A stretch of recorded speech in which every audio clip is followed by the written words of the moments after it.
Veja essas manchetes. Baiana investe $30 e fatura mais de 7 milhões de reais por ano com vendas de tapioca nos Estados Unidos. Outra manchete, brasileira chega com eventos com $200 a Nova York e projeta, e hoje fatura 2,5 milhões de dólares com picanha e mandioca. Casal de brasileiros que vende coxinha nos Estados Unidos, vejam só isso, diz faturar 10 milhões de reais por ano.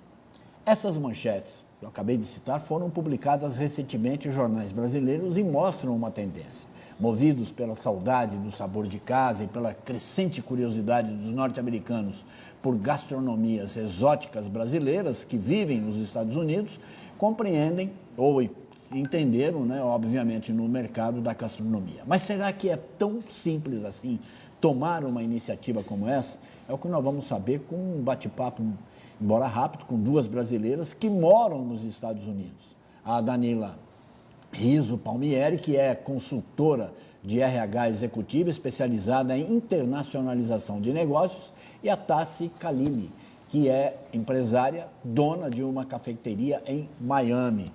Estão as duas sentadas na bufunfa, né? Estão faturando em dólares, isso é muito bom. Bom dia para vocês aí nos Estados Unidos.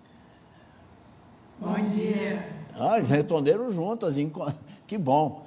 Vamos começar aqui. Danila, vou te fazer a primeira pergunta. Você que é consultora de RH, é fácil se estabelecer nos Estados Unidos e ganhar dinheiro com comida brasileira? Olha, Zé, obrigada mais uma vez pela oportunidade de estar aqui com vocês, né?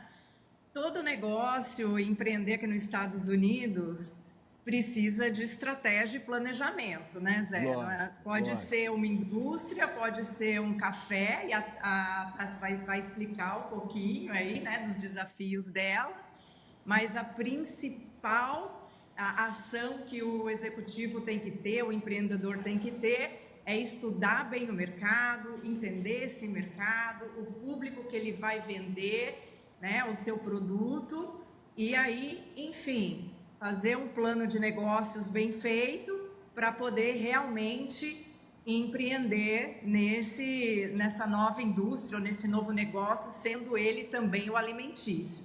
E foi a que a Tassi fez, né? Especializou-se bastante, estudou bastante para montar realmente uma cafeteria em Miami, que é muito concorrida, né, Tassi?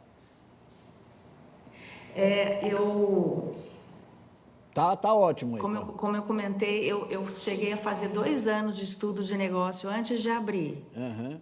Realmente tem que fazer essa lição de casa. Eu tive negócios no Brasil por mais de 20 anos de alimentos na área de São Paulo, estado de São Paulo. Mas quando eu vim pesquisar o mercado americano, eu realmente não pretendia abrir a mesma marca que eu tinha no Brasil, porque eu entendi que o americano não ia receber o meu produto, que era um produto super popular brasileiro, o brigadeiro.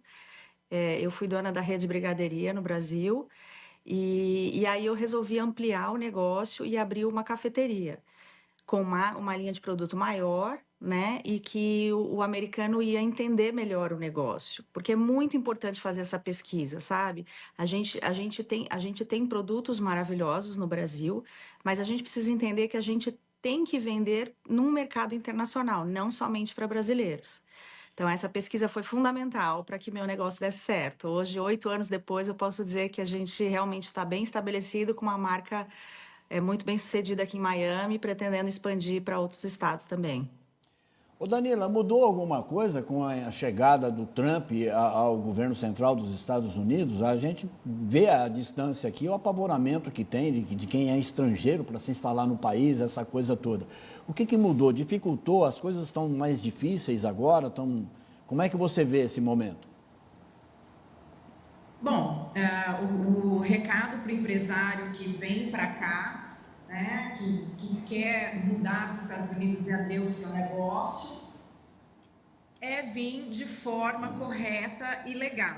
Né? O governo Trump, ele não está impedindo de que as pessoas venham fazer investimentos e venham abrir os seus negócios nos Estados Unidos. As oportunidades continuam, né? As portas continuam abertas, mas é um governo que tem sim sido mais restrito, impondo a lei, né, e verificando hoje os processos na área migratória estão bem mais, vamos dizer assim, ao pé da letra da lei. Então, o empresário tem que contar com isso, de ter um bom business plan, de ter aí, enfim, na realidade, para abrir seu negócio, para poder fazer essa petição da imigração, da transferência ou da expatriação de um empresário, de um executivo do seu negócio, se ele vem abrir uma filial. Então, hoje, né, não queira dar o jeitinho brasileiro, mas se informe bem, ache bons profissionais, um bom advogado de imigração, que entenda bem do caso e faça isso da forma correta, né? E comece com o pé direito, que as oportunidades estão aqui. Tassi, em termos de investimento, como é que é deixar de investir em real para investir em dólar nos Estados Unidos? Num primeiro momento, essa é uma questão, porque a gente vem com capital em real, né? A gente tem que fazer um planejamento como empresário e tudo parte de um plano de negócios, mas com certeza a gente não estava ganhando em dólar no Brasil, então a gente tem que fazer uma reserva para fazer esse investimento. Em termos de comparação, o valor investido para abrir um restaurante no Brasil e aqui, ele é basicamente o mesmo. A diferença é a desvalorização do dólar mesmo. Mas todo mundo que for investir aqui, um brasileiro, ele precisa estar preparado para essa desvalorização, infelizmente. Mas em termos de instalações, de compra de equipamentos, todas essas coisas, os produtos aqui são até mais baratos, né? A importação de máquinas e equipamentos aqui é até mais barato que o Brasil. Infelizmente, é a questão da desvalorização. Então, o empresário tem que estar preparado para fazer um investimento inicial em dólar e caso a gente tem um lucro em real aí, né? Mas é só isso, não existe uma diferença de valor investimento inicial comparando restaurante por restaurante. Eu diria que aqui é até mais barato, em termos de instalação. Ah, tá. Danila, que mercado que você sugere hoje para algum brasileiro que queira se instalar nos Estados Unidos? Obviamente que ele tem que levar um know-how de conhecimento, essa coisa toda, mas que campo hoje, em que área, né, que ele pode se instalar com maior facilidade aí? Bom, hoje uma das áreas mais crescentes é a área de serviços. Né? A prestação de serviços, enfim. Hoje os Estados Unidos ele tem um gap de profissionais na área de serviços, a gente sabe disso, até uma preocupação. A Tassi até depois pode falar um pouquinho, né, se tem impactado essa área da imigração no negócio dela, né, da mão de obra. Mas eu diria que hoje a área de serviço é uma área crescente e é uma área mais simples se você tem o know-how para fulfill esse gap e essa necessidade do mercado aqui nos Estados Unidos. Que legal. Deixa eu aproveitar a Tassi rapidamente aqui. Tassi, dentro desse gap aí, você busca os profissionais, os latinos ou o americano também, ele está preparado para isso?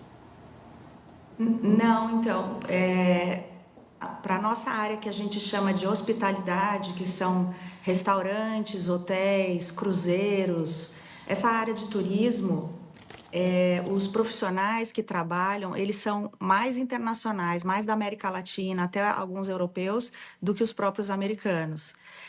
Então, é uma dificuldade enorme.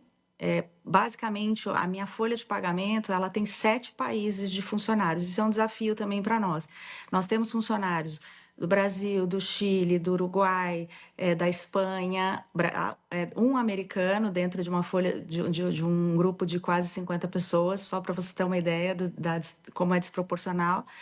E temos Haiti, temos 7 países a gente lida. E não é uma área que o americano busca como trabalho.